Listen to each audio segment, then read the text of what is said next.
السلام نے فرمایا اچھی بات اور میٹھی بات بھی ایک صدقہ ہے. کیا جاتا ہے؟ ایک پیسوں کا صدقہ ہوتا ہے اور ایک زبان کا صدقہ ہوتا ہے. اور زبان کا صدقہ کیا ہے؟ بات اچھی کرے اور بات میٹھی کرے. رسول اللہ صلی اللہ علیہ وسلم نے فرمایا کہ الکلمۃ الطیبہ صدقہ، اچھی بات اور میٹھی بات بھی صدقہ ہے اور نیکی کی قسم ہے جس پر اللہ رب العزت اس بندے کو اجر و ثواب عطا فرماتا. بات کی مٹھاس، کلام اچھا، بات اچھی، جواب اچھا، گفتگو اچھی، رویہ اچھا، اللہ تعالیٰ نصیب فرما دے. اس لیے کہ اسلام وہ اچھا ہوتا ہے، اسلام وہ اچھا ہوتا ہے جو یقین کے ساتھ، ایمان کے ساتھ.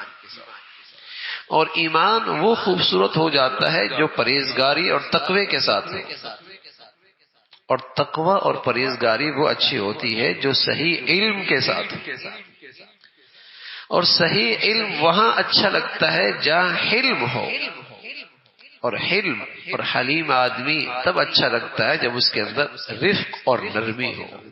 تو کسی آدمی کے اندر یقین بھی ہو اور اس کے بعد پرہیزگاری بھی ہو اور اس کے بعد صحیح علم بھی ہو اور اس کے اندر حلم بھی ہو اور اس کے اندر رفق اور نرمی بھی ہو، سبحان اللہ، گویا کہ اس کے اندر اسلام کی خوبیوں کا خلاصہ ہے.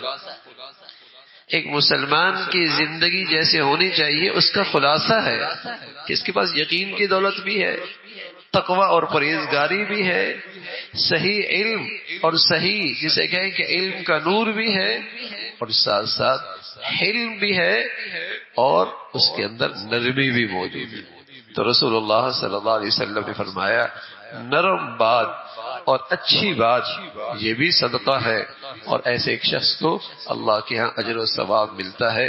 اور دن میں آدمی نہ جانے کتنی مرتبہ یہ صدقہ کر سکتا ہے، 24 گھنٹے میں نہ جانے یہ کتنی مرتبہ صدقہ کر سکتا ہے، صرف اس لیے کہ اللہ کے نبی صلی اللہ علیہ وسلم کے یہ اخلاق ہماری گفتگو میں زندہ ہو جائیں تو پھر نہ جانے کتنی مرتبہ وہ دن میں نیکیاں کما سکتا ہے اور اجر و ثواب کا مستحق ہو سکتا ہے. اللہ عمل کی توفیق نصیب فرمائے.